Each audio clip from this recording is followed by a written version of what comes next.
કે બાળકો માટે નિશાળ જોઈએ, નિશાળ માટે બાળકો નહીં. ખારાગોડાના રણમાં ગયો તો એક પણ બાળક ત્યાં ભણતું ન હતું. આ નિશાળો એમને સાચવી શકી નથી. આ નિશાળો એમના માટે બની જ નથી. They are not drop out, they are pushed out. કે બાળક માત્ર ને સમાન તકની શિક્ષણ વ્યવસ્થા હોવી જોઈએ. આ સમાન તકની વ્યવસ્થા જો ન આપી શકીએ તો પછી એ બાળપણને એ રાષ્ટ્ર ક્યારેય સમૃદ્ધ થઈ શકે નહીં. આઝાદી પહેલાં અંગ્રેજો જ્યારે ત્યાં હતા ત્યારે રણમાં અગરિયાના બાળકો માટે નિશાળની વ્યવસ્થા હતી. બાળક માત્રને જે છે તે માન આપો, એ કલ્યાણના અધિકારી નથી, એના પોતાના અધિકારો છે. નવી સવારમાં રમેશ તન્ના પ્રસન્નતા સાથે આપનું હાર્દિક સ્વાગત કરે છે. આપ જાણો છો તેમ શિક્ષણ વિશે અમે થોડું કામ કરી રહ્યા છીએ. ગુજરાતના ઉત્તમ શિક્ષકોની મુલાકાતો નવી સવારમાં અમે એક પછી એક કરી રહ્યા છીએ. આનંદની વાત એ છે કે ખૂબ સરસ પ્રતિસાદ પણ મળી રહ્યો છે. ગુજરાતના ખૂણે ખૂણેથી લોકો અમને ફોન કરીને, વોટ્સઅપ પર મેસેજ કરીને જણાવી રહ્યા છે કે આ કેટલું સારું કામ થઈ રહ્યું છે. ગુજરાતમાં પ્રાથમિક શિક્ષણ ક્ષેત્રે પ્રજાકીય કક્ષાએ જે કામ કરનારા લોકો છે એમાં એક બહુ જ મહત્ત્વનું નામ સુખદેવ પટેલનું છે. અને આજે નવી સવારના સ્ટુડિયોમાં સુખદેવભાઈ પધાર્યા છે. સુખદેવભાઈ, તમારું સ્વાગત કરું છું. સુખદેવભાઈ, તમારો પરિચય આપવા બેસું તો બહુ લાંબી વાતો કરવી પડે, પણ અને તમે માત્ર પ્રાથમિક શિક્ષણ માટે કામ કર્યું છે એવું પણ નથી. ગણતર નામની સંસ્થા, કાનો માતર વગરનો શબ્દ ગણતર, અને એવી એ સંસ્થાએ જે સાતત્યપૂર્વક નિસ્વતથી અને સમજણથી જે કામ કર્યું છે અને એના પરિણામો પણ ઘણા આવ્યા છે. પણ હું તો તમને પહેલાં જ પાટડી જ લઈ જાઉં. મને યાદ છે ગીજુભાઈ બધેકા અકાદમી, અને ત્યારે હું અમેરિકાના એક છાપામાં પત્રકાર હતો અને એનું ઉદ્ઘાટન હતું, અને એ રણ પ્રદેશ અગરિયાઓ માટે તમે કામ કર્યું, તમારી સંસ્થાએ કામ કર્યું. અને આજે પણ હું આમ અચંબિત છું કે અગરિયાના બાળકો માટે રણની અંદર ખાડા ખોદીને નિશાળો ગણતરે કરેલી વર્ષો પહેલાં. અને એટલે આમ જ્યારે આ બોલી રહ્યો છું ત્યારે પણ મને સખત રોમાંચ થઈ રહ્યો છે. અને એમ પણ થાય છે કે એવું કરવું પડે એ પણ એક કેવી નિયતિ કહેવાય. પણ આપણે શરૂઆત તો રણથી જ કરવી છે અને અગરિયાઓથી જ કરવી છે. તો ગણતરે જ્યારે કામ શરૂ કર્યું અગરિયાઓના ઉત્થાન માટેનું, અને એમાં શિક્ષણ, એથી હું શરૂ કરું. ગુજરાતમાં બાળકોની વાત જો કરવાની હોય અને એમાં વંચિત બાળકો માટે, તો સૌથી વસમી પરિસ્થિતિમાં જો કોઈ જીવતો સમુદાય હોય તો અગરિયા સમુદાય છે. અને એમાંના બાળકો પણ અગરિયાના જ બાળકો. દિલીપ રાણપુરા, ખારાગોડા પાસે બજાણા ગામ, અને ત્યાં પોતે પ્રાથમિક શાળામાં શિક્ષક, અને એમણે અગરિયાઓની જીવન ઉપરથી રેખાચિત્રો, કાળી મજૂરી, દોરું લોહી લખેલું, અને મારા વાંચવામાં કોલેજના દિવસોમાં આવેલું. અને ત્યારથી એમ થયા કરે કે આ બાળકો અને એમના માતા પિતા અગરિયાઓના જીવન સાથે કંઈક નિમિત્ત કામ થવું જોઈએ. મીઠું આપણા ભોજનમાં ન હોય તો સ્વાદ આવે જ નહીં. આપણા બધાના ભોજનને સ્વાદમય બનાવતા અગરિયાઓ આપણા જીવનને પણ એનાથી સ્વાદમય બને. અને એમનું જ જીવન તદ્દન ફીકું. અને દિલીપભાઈ નિવૃત્ત થયા પછી અહીંયા અમદાવાદ, ગાંધીનગર વારંવાર મળવાનું થાય તો આ બધા પ્રશ્નોની ચર્ચા થાય. અને એ પહેલાં આજનો અમદાવાદનો જે સૌથી પોશ એરિયા કહેવાય, એસટી હાઈવે, અને એમાં આજે તો સમૃદ્ધિ ત્યાં છલોછલ છે, પણ એ વખતે 70થી 80 જેટલા ઈંટોના ભઠ્ઠા ત્યાં હતા. અને ઈંટોના ભઠ્ઠામાં જે મજૂરો આવે અને એના બાળકો પણ એમની સાથે બાળમજૂરી કરે અને એમનું શિક્ષણ હોય નહીં, એની સાથે ગણતરે સૌથી પહેલો પ્રયોગ કર્યો. અને એ આખી જે શિક્ષણથી વંચિતતાનો જે સવાલ છે, ત્યારે પહેલીવાર એવું સમજાયું કે આપણી આખી શિક્ષણ વ્યવસ્થા સમગ્ર ભારતમાં એ નિશાળ માટે બાળકોની વ્યવસ્થા છે. નિશાળ છે, બાળકો આવે છે, સરકાર એના માટે વ્યવસ્થા કરે છે, ભણે છે, ભણાવે છે. પણ જે નથી આવતા એની જે છે તે ગણતરી કરે છે, એની ચિંતા પણ થાય છે, પણ એના નિરાકરણના કોઈ પ્રયત્નો થતા નથી. તો વાસ્તવમાં જે છે તે બાળ અધિકારોની દ્રષ્ટિએ જે જોઈએ તો પહેલી સમજણ એ આવી કે બાળકો માટે નિસાર જોઈએ, નિસાર માટે બાળકો નહીં. એટલે કેટલી એ સરસ વાત છે. આખી વાતમાં જે સમજણ વધતી ગઈ અને કાર્યકારણનો સંબંધ જોતા ગયા, એની અંદરથી જે યાત્રા શરૂ થઈ એમાં દિલીપભાઈની આંગળી પકડીને હું પહેલી વાર ખારાગોડાના રણમાં ગયો અને ત્યારે જોયું તો એક પણ બાળક ત્યાં ભણતું ન હતું. કાંઠાના જે રણકાંઠાના ગામો છે ત્યાંથી અગરિયાઓ સ્થળાંતર કરીને ત્યાં જાય અને તે પહેલાં ચોમાસામાં એ ગામમાં હોય તો તે વખતે સરકારી નિશાળમાં જરૂર દાખલ થાય, પણ પછી ત્યાં ગયા પછી એ બાળકો ભણે નહીં, કારણ કે ત્યાં કોઈ વ્યવસ્થા જ નહીં. અને પાછા જ્યારે એ આવે પોતાના વતનમાં, રિટર્ન માઇગ્રેશન્સ જ્યારે થાય ત્યારે ઉનાળું વેકેશન ચાલતું હોય, ફરીવાર નવું શૈક્ષણિક વર્ષ શરૂ થાય અને માતા પિતા અગરિયા એમના બાળકોને નિશાળમાં દાખલ કરવા જાય, આચાર્ય શિક્ષક પણ એમને દાખલ કરે, બાળકો પણ જવાની શરૂઆત કરે. પણ કયા ધોરણમાં? તો ગયા વર્ષે એ જે ધોરણમાં હતા તે જ, કારણ કે એ પરીક્ષા આપી શક્યા નથી, પૂરું ભણી શક્યા નથી. એટલે આ આખી જે વ્યવસ્થા છે એમાં સૌથી મોટો સવાલ આવ્યો કે આ દેશની અંદર આ બાળકો માટેની નિશાળ કે નિશાળ માટેના બાળકો એમાં કંઈક દખલગીરી થવી જોઈએ અને એના માટેનો વિકલ્પ શોધવો જોઈએ. કારણ કે દેશમાં આઉટ ઓફ સ્કૂલ ભણવાની વયજૂથના પ્રાથમિક શિક્ષણના 6 થી 14 વર્ષની ઉંમરના જે બાળકો ગણાય એમાં જે બાળકો આઉટ ઓફ સ્કૂલ છે, નેવર એનરોલ અથવા તો જઈને જે નીકળી ગયા છે, જેને આપણે સ્વાદી રીતે અંગ્રેજીમાં ડ્રોપ આઉટ બાળકો કહીએ છીએ, એ બાળકો સાથે પડ્યા ઉપર પાટા જેવી સ્થિતિ છે. બાળકો પોતે પોતાનું ભણવાની સુવિધા અધિકાર ભોગવી શકતા નથી અને ઉપરથી એમને બ્લેમ કરીએ કે એ નિશાળે ભણવા જતા નથી. વાસ્તવમાં એ ડ્રોપ આઉટ નથી, એ પુસ્ડ આઉટ છે. આ નિશાળો એમને સાચવી શકી નથી, આ નિશાળો એમના માટે બની જ નથી. આ નિશાળોમાં એ આવ્યા છે, એમના માતા પિતાએ મોકલ્યા છે, પણ એમને અનુકૂળતા આવે તેવી કોઈ વ્યવસ્થા ઊભી કરી નથી અને પાટું મારીને એમને નિશાળમાંથી બહાર કાઢી મૂક્યા છે. They are not drop out, they are pushed out. અને આ જે બાળકો છે એ ટોટલ જે બાળકો આ જેની વાત હું કરી રહ્યો છું કે શાળાની બહાર છે, એ બાળકો 25% કરતાં વધારે છે એ વયજૂથના બાળકોની સંખ્યા કરતાં, અને એની ચિંતા ક્યારેય થઈ નથી. ત્યારે આપણા દેશના બંધારણમાં આપણે બાળકોને વચન આપ્યું છે કે બાળક માત્ર ને સમાન તકની શિક્ષણ વ્યવસ્થા હોવી જોઈએ. આ સમાન તકની વ્યવસ્થા જો ન આપી શકીએ તો પછી એ બાળપણને એ રાષ્ટ્ર ક્યારેય સમૃદ્ધ થઈ શકે નહીં, વિકસી શકે નહીં. એટલે એના પાયામાં જઈને જે સમજણ વિકસી હતી અને એમાં દિલીપભાઈ નિમિત્ત બન્યા, એમની આંગળી પકડીને રણમાં ગયા અને ત્યારે થયું કે અહીંયા નિશાળ નામની વ્યવસ્થા ઊભી કરવી જોઈએ. અને એ રીતે ત્યાં પહેલીવાર ઝૂંપડા જેની તમે હમણાં વાત કરી તે પણ એક વિકસેલી વ્યવસ્થા માળખું, પહેલાં તો ખાલી સાદું ઝૂંપડું જ કરીને, પણ પછી ધીરે ધીરે એમાં પણ જે જરૂર હતી વિસ્તારની ભૌગોલિક પરિસ્થિતિ, ઠંડી, ગરમી, વાવાઝોડા, એ બધામાં ટકી શકે અને બાળકો રહી શકે તેવું પણ સ્થાનિક વાતાવરણ અને સ્થાનિક સંસાધનોને ધ્યાનમાં રાખીને જે મટીરિયલ ઉત્પન્ન થયું તે, અને અગરિયાઓ પોતે માતા પિતા જ પોતે એમાં શ્રમદાન કરે એ પ્રકારના નિશાળો, જેને બંકર સ્કૂલ પણ ઘણી કહેતા, રણશાળાઓ, એ એક શરૂઆત થઈ અને એ નિશાળોમાં એ બાળકો ભણતા થયા.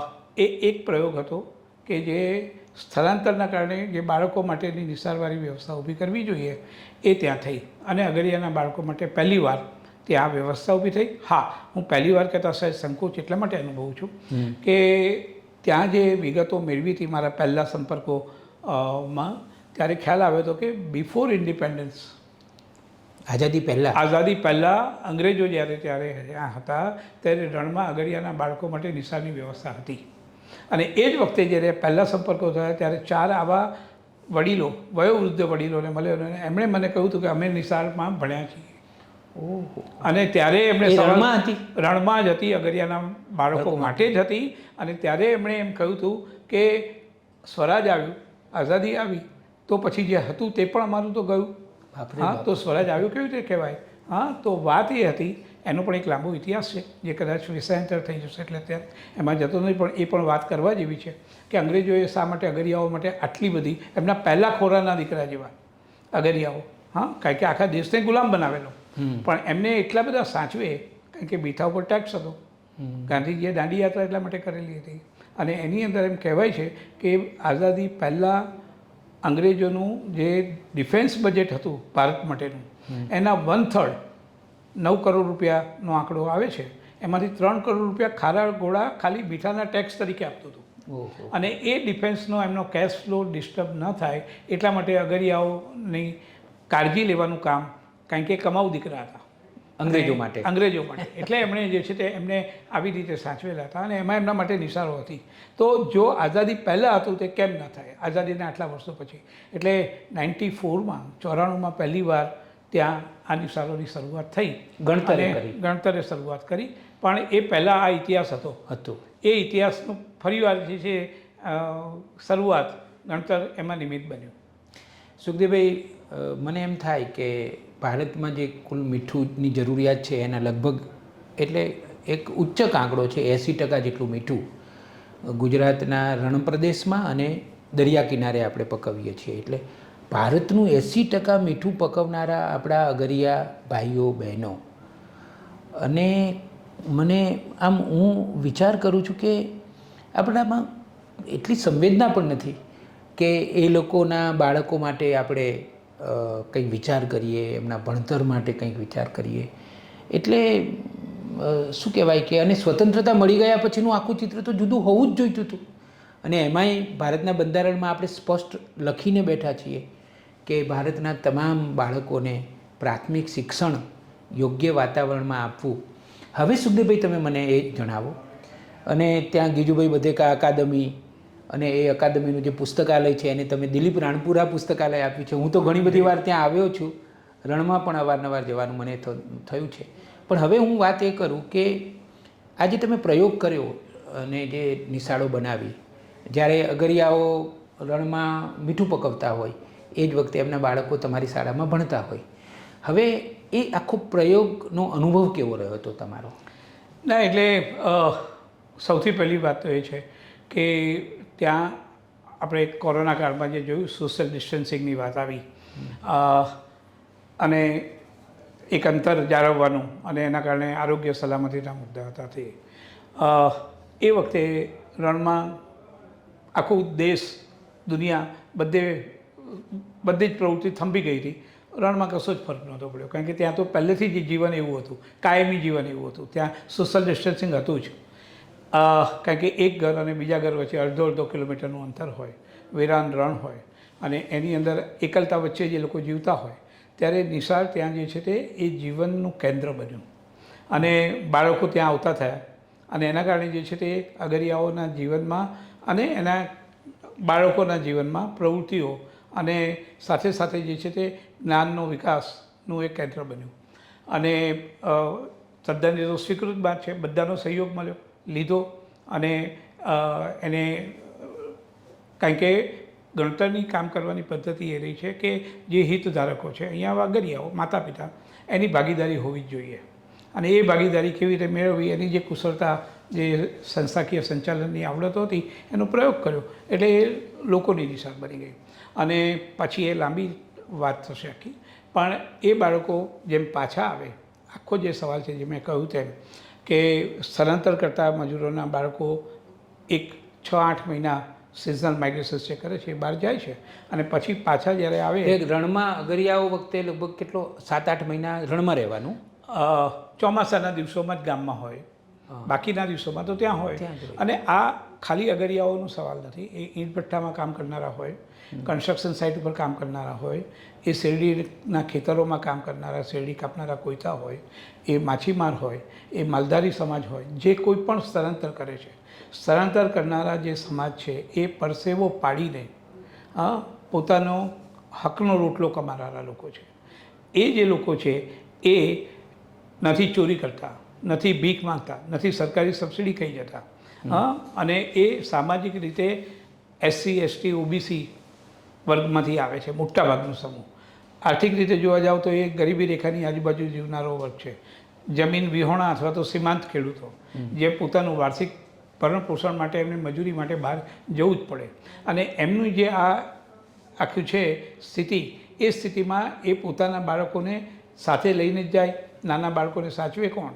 અને આ વ્યવસ્થાના કારણે આપણી જે છે તે વતન એમનું જ્યાં હોય ત્યાં એ ચોમાસાના દિવસોમાં હોય, કારણ કે માઇગ્રેશન્સમાં મોટાભાગે એ લોકો પોતાના ગામમાં થોડીક રોજી એમને મળી રહે, પણ જ્યારે સ્થળાંતર કરીને જે કામની જગ્યાએ જાય ત્યાં નિશાળ નજીકમાં હોય નહીં. અહીંયાથી લિવિંગ સર્ટિફિકેટ લઈને ત્યાં દાખલ કરાવવાનું અભણ મા બાપને ફાવે નહીં. એકથી વધારે વાર જો સાઇટ બદલાવાની હોય, જગ્યા કામની બદલાવાની હોય તો પછી વધારે અગવડ પડે. એટલે એ પરિસ્થિતિની અંદર જે છે તે આખા દેશમાં અગરિયાઓ તો એનું એક પ્રતીક હતું. એટલે ગણતરે જે આખો પ્રયોગ કર્યો તેની અંદર વાત આ હતી કે મુખ્ય પ્રવાહની શિક્ષણ વ્યવસ્થામાં સમાન તકની શિક્ષણ વ્યવસ્થા ઊભી થવી જોઈએ. અને એ રીતે જે છે તે આ અગરિયાના બાળકો જ્યારે અહીંયા આવે અને વતનમાં જ્યારે રિટર્ન માઇગ્રેશન કરીને પાછા આવે ત્યારે ફરીવાર દાખલ થાય, પણ ત્યાં સ્થગિતતા આવી જાય અને એકના એક ધોરણમાં એમની સાથે જે ક્લાસમાં જે ભાઈબંધ બહેનપણીઓ ભણી રહી છે એ બધા તો પાસ થઈને ઉપલા ધોરણમાં જતા રહ્યા છે, ત્રીજામાં તો ચોથામાં જતા રહ્યા. શિક્ષક એમને દાખલ કરે છે તો ત્રીજા ધોરણમાં જ દાખલ કરે છે, જે ગયા વર્ષે હતા, કારણ કે પાસ થયા નથી, ભણ્યા નથી. તો એમને દર વર્ષે જો આ થવાનું હોય તો પોતાથી નાની ઉંમરના બાળકો ભાઈબંધો સાથે ભણવાનું કેટલું ગમે. અને પછી એ બાળકો, જેમ મેં અગાઉ વધારે વિગતે કહ્યું તેમ, એ પોતે જ રસ ધરાવે નહીં અને એ ડ્રોપઆઉટ થઈ જાય, જેને આપણે પુશઆઉટ તરીકે જ ઓળખવા જોઈએ. એ આખું જે સમસ્યાનું સ્થિતિનું નિરાકરણ એ ગણતરે ત્યાં કર્યું. એટલે અનુભવની જે તમે વાત કરો છો ત્યાં લોકલ ઓથોરિટી, જિલ્લા પ્રાથમિક શિક્ષણ અધિકારી, રાજ્ય કક્ષાએ જે છે તે પ્રાથમિક શિક્ષણ નિયામક કે સચિવ પ્રાથમિક શિક્ષણ સાથે એક વાતો થતી રહી. આ પ્રયોગોમાં એમને રસ પડતો હતો, પણ સરકાર ક્યારેક કોઈ દિવસ નવા પ્રયોગો કરી શકે તેવી સંભાવના બહુ ઓછી હોય છે. એ વખતે નાગરિક સમાજ, સ્વૈચ્છિક સંસ્થાઓની એક મહત્ત્વની ભૂમિકા છે કે એ આવા પ્રયોગો કરે અને બતાવે ને કે આ શક્ય છે, તો પછી જે છે તે એને સ્વીકારવાની તૈયારી સરકારની જરૂર હોય. અને એ રીતે ગણતરે જે આ શરૂઆત કરી એની અંદર જરૂરથી કેટલીક જ્યુડિશરી સપોર્ટ મળ્યો. પબ્લિક ઇન્ટરેસ્ટ લિટિગેશનો જે કંઈ ચાલતી હતી એમાં સેવા સંસ્થા અને ગણતર સંસ્થાને પણ એક તક મળી પોતાની વાતો મૂકવાની. અને એના આધારે એ સ્થિતિમાંથી એક તબક્કે સુપ્રીમ કોર્ટે અગરિયાના બાળકોના શિક્ષણ માટે એક ઓર્ડર કર્યો અને એમાં કહ્યું કે ગુજરાત સરકાર પોતે પોતાનો ક્વાર્ટરલી પ્રોગ્રેસ રિપોર્ટ સુપ્રીમ કોર્ટને આપે અને સમાંતર અને ખાનગી અહેવાલ સેવા સંસ્થા અને ગણતર સંસ્થા સુપ્રીમ કોર્ટને ડાયરેક્ટ આપે. અને આ આખો જે પ્રયોગ હતો, જે આપણે જુદી જુદી સ્વૈચ્છિક મદદો મેળવીને જે કરતા હતા, એને બદલે એ 2006-07ના વર્ષમાં ગુજરાત સરકારે એના મુખ્ય પ્રવાહના બજેટની અંદર અગરિયાના બાળકો માટે કાયમી વ્યવસ્થા તરીકે કરી. અને આ કરનારું આખા દેશમાં ગુજરાત પહેલું રાજ્ય હતું કે જેમણે સ્થળાંતર કરતા મજૂરોના બાળકો માટેની મુખ્ય પ્રવાહની અંદર બદલાવ લાવ્યા. ગણતરના 2 કાર્યક્રમો રહ્યા, આ એક રહ્યો. અને એવું જ જે છે તે નળ સરોવરની આજુબાજુના વિસ્તારોમાં જે પઢાર કોમ્યુનિટી છે, જે પણ પ્રિમિટિવ ટ્રાઇબલ્સ છે, અને એ પણ આખા ગુજરાતમાં ક્યાંય માટી ખોદકામના કામ થતા હોય તો પઢાર સમાજના જ બાળકો મળે. અને ઈંટોના ભઠ્ઠામાં જેની વાત કરી મેં, અમદાવાદમાં પણ જે આવતા હતા તે એ જ વિસ્તારના બાળકો હતા. એના માટે ત્યાં બીજો વિકલ્પ આખો ઊભો કર્યો, શિક્ષણનો જ. પણ ત્યાં હવે ઈંટોના ભઠ્ઠામાં કે આ મજૂરીની જગ્યા ઉપર, કન્સ્ટ્રક્શન સાઇટ ઉપર મા બાપ સાથે બાળકો જશે નહીં. ત્યાં અગરિયાઓ માટે એવું કર્યું કે એ ત્યાં જશે અને બાળકો પણ સાથે જશે અને નિશાળ પણ ત્યાં જશે. અને એ નિશાળ મુખ્ય પ્રવાહની નિશાળ સાથે જોડાયેલી રહેશે. અને એમાં એ બાળકોની હાજરી ત્યાં પૂરાશે, ત્યાં ભણશે. અને ગણતર સંસ્થા જિલ્લા પ્રાથમિક શિક્ષણ અધિકારીને એક કોપી અને બીજી જે તે નિશાળના આચાર્યને, આ જ્યાંથી બાળકો આવ્યા છે એ વિસ્તારની જે નિશાળ છે એના આચાર્યને એક કોપી મોકલશે. અને એ હાજરીને માન્ય ગણીને એ બાળકોના નામ રજિસ્ટરમાંથી ડિલીટ કરવા નહીં, એ કન્ટિન્યુ રહે. અને એના કારણે એમની વાર્ષિક પરીક્ષા લઈ શકે અને એ પાસ થાય તો આગલા ધોરણમાં જાય. અહીંયા નળ સરોવરના વિસ્તારમાં જુદો પ્રયોગ કર્યો. ત્યાં હવે કન્સ્ટ્રક્શન સાઇટ ઉપર કે ઈંટ ભઠ્ઠામાં મા બાપ સાથે બાળકો નહીં જાય. ગામે ગામ છાત્રાલયો શરૂ કર્યા. અને એ છાત્રાલયો પણ માઇગ્રેશન સિઝન પૂરતા 6 કે 8 મહિનાના સિઝનલ હોસ્ટેલ. અને એના માટે કોઈ નવી ઇન્ફ્રાસ્ટ્રક્ચર ફેસિલિટી નહીં, પણ દરેક ગામનું પોતાનું છાત્રાલય. અને એ જે છાત્રાલયો શરૂ થયા એની અંદર આ જે છે તે બાળકો પોતે જે ઘેરથી નિશાળે જતા હતા એને બદલે હવે છાત્રાલયમાંથી પોતાની જ ગામની પોતાની જ નિશાળમાં જાય છે, એટલે એને કશું જ નવું લાગે નહીં. ઉચ્ચ શિક્ષણમાં કોલેજોમાં હોસ્ટેલમાં જે વિદ્યાર્થીઓ ભણવા આવે છે એ તો મોટા છે, તેમ છતાં પણ એમને હોમ સિકનેસ થતી હોય છે. અહીંયા તો આ બાળકો નાના છે પણ એમને કોઈ હોમ સિકનેસ નહીં, કાંઈ પોતાનું જ ગામ, પોતાની જ નિશાળ, પોતાનું જ વાતાવરણ, ખાલી માતા પિતા નથી તો સાચવવાની વ્યવસ્થા ગણતરે ગામે ગામ છાત્રાલયો ઊભા કર્યા, અને એ પણ બહારથી ડોનેશન લાવીને નહીં, ઇન્ફ્રાસ્ટ્રક્ચર ફેસિલિટી ગામના સરપંચ અને આગેવાનોને ભેગા લઈને કરી, અને સાથે સાથે એનું ભોજન ખર્ચ છાત્રાલયનું જે રેશન ને બધું જોઈએ એ પણ 75-80% સુધી ગામની અંદરથી જ ફાળો ઊભો કરીને ગામનું પોતાનું સ્વાવલંબી છાત્રાલય. કેટલું સારું કહેવાય. દરેક ગામનું પોતાનું સ્વાવલંબી છાત્રાલય અને લોક ભાગીદારી, સરકારની આ જવાબદારી છે, પણ ગામે પોતે પોતાના બાળકો, ગામનું આવતીકાલનું ભવિષ્ય એ ગામના બાળકો છે. આખા રાષ્ટ્રની ચિંતા જરૂર કરવી જોઈએ, પણ પહેલું કામ તો આપણા ગામથી શરૂ કરીએ, આપણે કરીએ. સરકાર પાસે જરૂર કરાવડાવીએ, પણ સરકાર માની લો કે નબળી હોય તો આપણા બાળકોની ચિંતા આપણે નહીં કરવાની, આપણું ઘર આપણે નહીં ચલાવવાનું, આપણે બધામાં સરકારનો જ દોષ દેવાનો. તો આ એક પ્રયોગ લોકભાગીદારીવાળો લોકપ્રયોગ થયો, અને એ પ્રયોગ જે છે તે ચોક્કસપણે આ જ્યારે મેં કહ્યું કે 2006-07ના બજેટમાં ગુજરાત સરકારે જે વિકલ્પો સ્થળાંતર માટેના આખા ભારતમાં પહેલી વાર સ્વીકારાયા એ આ બે પ્રયોગો હતા, અને એની અંદર જે છે તે વખતે બજેટમાં એ આવ્યું, અને એ કામ હવે સરકાર કરતી થઈ. અને બહુ મજાની વાત રમેશભાઈ એ છે કે એ પછી બંધારણમાં 86મો સુધારણો થયો, અને એના માટેની પાર્લામેન્ટમાં જ્યારે બિલ લાવવાનું હતું ત્યારે આ જ અગરિયાના બાળકો દિલ્હી ગયા. લગભગ 150 જેટલા મેમ્બર ઓફ પાર્લામેન્ટ, દરેક રાષ્ટ્રીય પક્ષોના પ્રમુખ મંત્રી લોકોને મળ્યા, આખા દેશમાંથી મોબિલાઇઝ થયું હતું, પણ અહીંયાથી અગરિયાના બાળકો પણ ગયા, અને એના આધારે જે પાર્લામેન્ટરી ડ્રાફ્ટિંગ કમિટી ઉપર જે રજૂઆતો ગણતરે કરી, બીજી બધી નેશનલ નેટવર્ક હતા એમણે પણ બધાએ સાથે રહીને કરી, અને બાળકોના પ્રતિનિધિઓએ કરી. એના કારણે આપણે જાણીએ છીએ તે પ્રમાણે રાઇટ ટુ એજ્યુકેશન એક્ટ અમલમાં આવ્યો, અને એ રાઇટ ટુ એજ્યુકેશન એક્ટની અંદર જે છે તે ગણતરે અગરિયાના બાળકો માટે જે શરૂઆત કરી હતી, જે નળ સરોવરના વિસ્તારમાં 18 બાળકો માટેની જે વ્યવસ્થા કરી હતી, એ જે first time in the history of India Gujarat સરકારે મેઇનસ્ટ્રીમ એજ્યુકેશન બજેટમાં 2007માં જે સમાવેશ કર્યો હતો એના કારણે રાઇટ ટુ એજ્યુકેશન એક્ટની અંદર પણ એ પ્રોવિઝન્સ થયા છે, અને આજે એ કાયદાની અંદર છે. એટલે ગણતરના પ્રયોગો, અગરિયાઓથી શરૂઆત થયેલા પ્રયોગો આજે આખા દેશની અંદર કાયદો કાનૂન બની ચૂક્યા છે. હવે સવાલ એ છે કે એની પૂરતી જાણકારી મળે અને એનો અમલ જો સરખી રીતે થાય તો આ દેશની અંદર એક સ્થળાંતર કરતા મજૂરોના બાળકો માટે આખા દેશના બધા ખૂણે ખૂણાની અંદર જે છે તે બાળકોના પ્રાથમિક શિક્ષણનો મૂળભૂત અધિકાર સાકાર થાય. તો આ એક નાનકડી શરૂઆત પ્રયોગાત્મક રીતે થઈ, અને અનુભવની વાત કરો ને એના કારણે જે છે તે એની ઇમ્પેક્ટ સોસાયટીમાં શું આવી છે, તો 2009ની અંદર હવે એ આખા દેશની અંદર ગણતરના પ્રયોગો કાનૂનન સ્વીકારાઈ ચૂક્યા છે. એટલે આ પોલિસી એડવોકેસી, આ દેશના બંધારણમાં આટલો મોટો ફેરફાર થયો, અને એના કારણે હવે પછી એમ કહી શકીએ કે આપણી જે નીતિ છે એ બાળકો માટે નિશાળની વ્યવસ્થા ઊભી થઈ છે. આ ગણતરનો જે છે તે પ્રયોગ છે, અને એ પ્રયોગની આ યાત્રામાં આ કક્ષા સુધી આપણે પહોંચી શક્યા છીએ.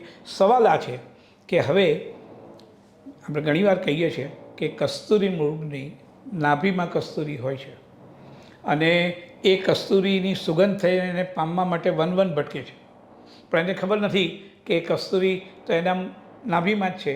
એમ આ દેશમાં પ્રાથમિક શિક્ષણ જો એક બાળકને ઉત્તમ મળવું જોઈએ તો એના માટે આપણા દેશમાં જ આ 2009માં બનેલો રાઇટ ટુ એજ્યુકેશન એક્ટ, અને જેનો સુધારો, બંધારણીય સુધારો અટલ બિહારી વાજપેયી જ્યારે વડાપ્રધાન હતા ત્યારે 2002ની અંદર એ આર્ટિકલ 45 જે આપણા કોન્સ્ટિટ્યુશન્સમાં હતો, જે ડાયરેક્ટિવ પ્રિન્સિપલ્સમાં હતો, એ બદલાઈને હવે article 21A right to live with ડિગ્નિટીની વાત છે. એની અંદર એ ઇન્ડિપેન્ડન્ટ આર્ટિકલ કે દરેક બાળકોને મફત અને ફરજિયાત પ્રાથમિક શિક્ષણનો મૂળભૂત અધિકાર એ બંધારણીય સુધારો 2002માં બન્યો, અને એનો કાનૂન 2009માં બન્યો, અને એ કાનૂન 1 એપ્રિલ 2010થી આખા દેશમાં લાગુ થયો છે. પણ હવે આ દિવસની સાથે જરા થોડુંક મજાક પણ કરી લેવા જેવું છે અને થોડું દુઃખી થવા જેવું પણ છે, કારણ કે 1 એપ્રિલને આપણે કેવી રીતે ઓળખીએ છીએ? હા, એ તો બધાને એપ્રિલ ફૂલ કરવાનો દિવસ તો છે, આપણે મજાક આ કરવાનો કાયદો દિવસ છે. મફત અને ફરજિયાત શિક્ષણના મૂળભૂત અધિકારનો કાયદો 1 એપ્રિલથી અમલમાં આવ્યો 2010થી. આજે બીજા 16 વર્ષ થઈ જવા, અને એ પછી પણ આપણે આપણા બાળકોની સાથે આપણે હજી એપ્રિલ ફૂલ જેવી મજાક કરી રહ્યા છીએ. એટલે સુખદેવભાઈ, હું જ્યારે ગામડાઓમાં જઉં ને, હું પત્રકાર છું, તો ગામડાઓમાં વારંવાર જવાનું થાય મારે, તો હું સ્કૂલોમાં તો અચૂક જાઉં અને બાળકોને વાર્તાઓ કહું, ગીતો કહું, પણ સાચું કહું તો હું રડી પડું છું હજી પણ. ખબર નહીં, મને એમ એક સવાલ હંમેશા એમ થાય છે, ઘણીવાર તો હું મારી જાતને ગુનેગાર પણ કરું છું, કારણ કે હું પણ ગામડાનો છું. હું જ્યારે એ બાળકોની આંખોની ચમક જોઉં અને એ બાળકોની આંખોના સપનાઓ જોઉં અને પછી વાસ્તવિક સ્થિતિ જોઉં, ત્યારે મને એમ થાય કે હજી કેમ આવું છે. એ જે દુઃખ થાય છે ને, મને એમ થાય છે કે ભાઈ આપણે બીજું કશું ના આપી શકીએ તો કાંઈ નહીં, પણ આપણે બધા જ બાળકોને ઉત્તમ અને યોગ્ય પ્રાથમિક શિક્ષણ તો આપવું જ જોઈએ. ના, એટલે જ આખી આ વાત છે કે આપણે ત્યાં જે છે બાલ દેવો ભવની સંસ્કૃતિ છે.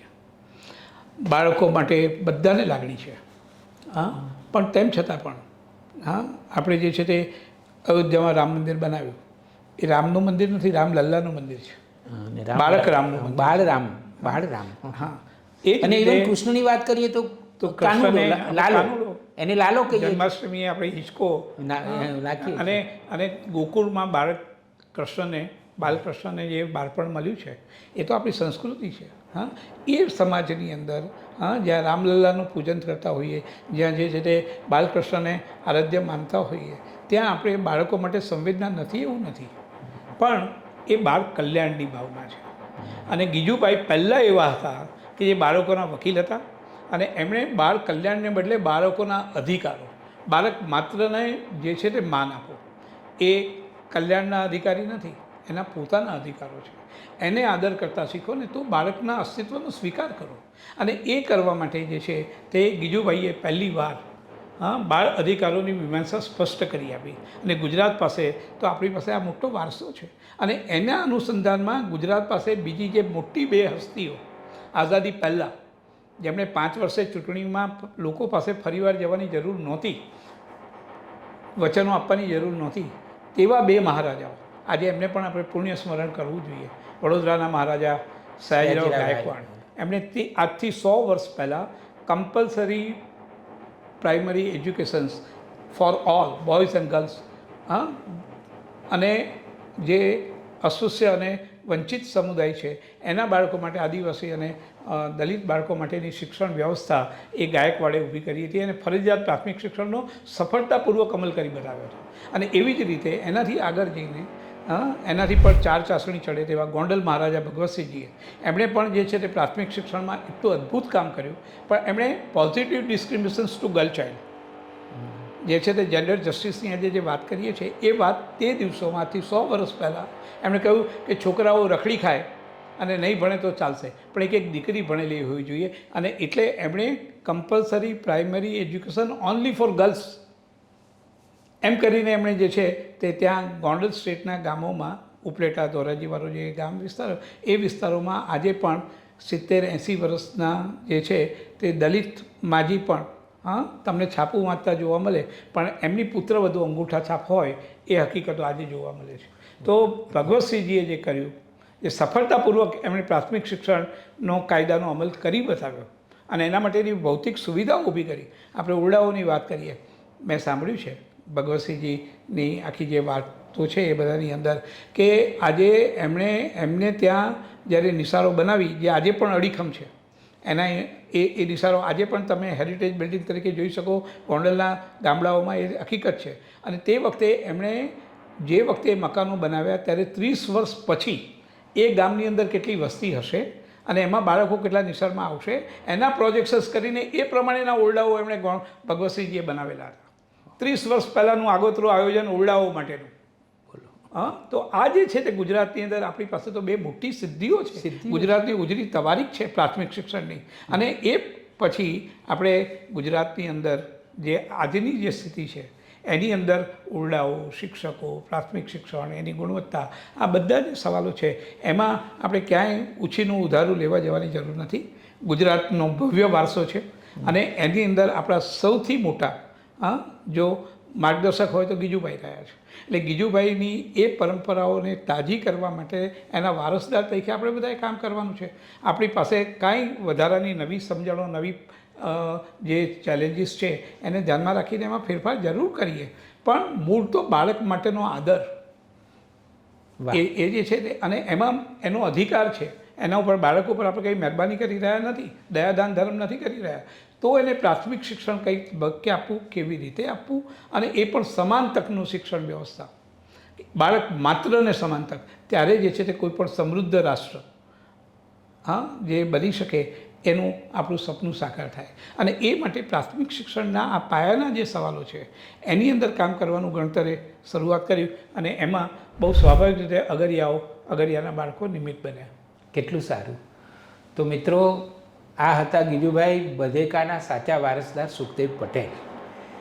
હું જ્યારે ઇન્ટરવ્યૂ કરવા બેઠો ત્યારે મને ખબર જ હતી કે એક પ્રજાકીય લેવલે આપણે જ્યારે કામ કરીએ, સમજણપૂર્વક કામ કરીએ, અને એમણે સાવ સાચું જ કહ્યું કે જે પ્રજા અને પ્રદેશ પાસે ગીજુભાઈ બધેકા જેવો એક માર્ગદર્શક હોય, એક આપણી પાસે એમની લેગસી હોય, અને બીજી બાજુ થઈ ગયેલા કામ પ્રાથમિક શિક્ષણમાં તો સયાજીરાવ ગાયકવાડ પણ હોય અને ગોંડલના ભગવતસિંહજી પણ હોય. તો અને એમણે જે નળ સરોવર વિસ્તારમાં કામ કર્યું પઢાર જ્ઞાતિના સમુદાય માટે અને અગરિયાઓ માટે, અને એ પ્રયોગો આખા ભારત કક્ષાએ સ્વીકારાયા, અમલમાં મુકાયા. સુખદેવભાઈ, તમારી સાથે તો હજી હું ઘણી બધી વાતો કરી શકું, પણ આજના પહેલા મણકાને અહીંયા હું પૂરો કરું છું. અને ભવિષ્યમાં આપણે ફરી એકવાર મળીશું, અને એ વખતે મારે ગુજરાતના જે 2026માં ગુજરાતની જે પ્રાથમિક શિક્ષણની પરિસ્થિતિ છે એ પરિસ્થિતિમાં કઈ રીતે આપણે ઉકેલ તરફ જવું જોઈએ પ્રાથમિક શિક્ષણના સંદર્ભમાં જ, અને 2035માં જ્યારે ગુજરાત અમૃત મહોત્સવ ઉજવતું હશે, આમ તો ગુજરાત પ્રદેશ બહુ હજારો વર્ષ જૂનો છે, પણ ખાલી 1960માં મુંબઈ રાજ્યમાંથી ગુજરાત જુદું પડ્યું એને આપણે યાદ કરીએ તો 75 વર્ષ થવાના છે. તો એ વખતે ગુજરાતનું પ્રાથમિક શિક્ષણ જો એક ચોક્કસ સ્તરે આપણે લઈ જવું હોય તો એની પણ મારે તમારી પાસે એક નાનકડું યાદ, તમે અમૃત મહોત્સવની વાત કરી રહ્યા છે. ગુજરાતની રચના થઈ પૂજ્ય રવિશંકર મહારાજના આશીર્વાદ સાથે, અને એ વખતે ગુજરાતની પહેલી વિધાનસભાએ 20મી નવેમ્બર 1961ના દિવસે ફરજિયાત પ્રાથમિક શિક્ષણનો કાનૂન બનાવ્યો હતો. અને જે ગાયકવાડ અને ભગવતસિંહજીએ જે પરંપરા ઊભી કરી હતી એ જ સપનાની સાથે ગુજરાતની પહેલી વિધાનસભાએ આ કાયદો બાળકોના અધિકારો માટે ગુજરાતમાં બનાવ્યો હતો. જે કાયદો એની સુવર્ણ જયંતિ જ્યારે ઉજવાઈ 50 વર્ષ ગુજરાતના થયા ત્યારે ગુજરાતની વિધાનસભાએ રદ કર્યો. કારણ હતું કારણ કે કેન્દ્રનો કાયદો બની ગયો. કેન્દ્રનો કાયદો હોય એટલે 14 રાજ્યોની બધી સરકારોએ પોતાના એ કાયદાઓ પાછા લીધા. ગુજરાત સરકારે પણ એ કાયદો પાછો લીધો. પણ એ 50 વર્ષની અંદર ગુજરાતના સુવર્ણ જયંતિની વાત, જે આપણે એને 75મી અમૃત ઉત્સવમાં જો એને સુધારી શકીએ તો એ 50 વર્ષના ગુજરાતના ઇતિહાસની અંદર એ પહેલી વિધાનસભાએ બનાવેલો પ્રાથમિક શિક્ષણનો કાયદો એનું અમલીકરણ 0 હતું. બોલો, આ સુધારવાની તક આપણે લેવી જોઈએ. અને આપણે આશા રાખીએ કે આપણે તો પોઝિટિવ એંગલથી જ બધું જોઈએ છીએ, શ્રદ્ધા સાથે, અને જે સ્થિતિ છે એ સ્થિતિ ખરેખર શું હોવી જોઈએ અને એમાં આપણે બધા ભેગા મળીને શું કરી શકીએ એ જ આપણો અભિગમ. સુખદેવભાઈ, તમે નવી સવારના સ્ટુડિયોમાં આવ્યા અને આટલા અનુભવો સાથેની આટલી સુંદર વાતો અમારી સાથે વહેંચી. નવી સવાર તરફથી હું આપનો ખૂબ ખૂબ આભાર માનું છું. Thank you very much.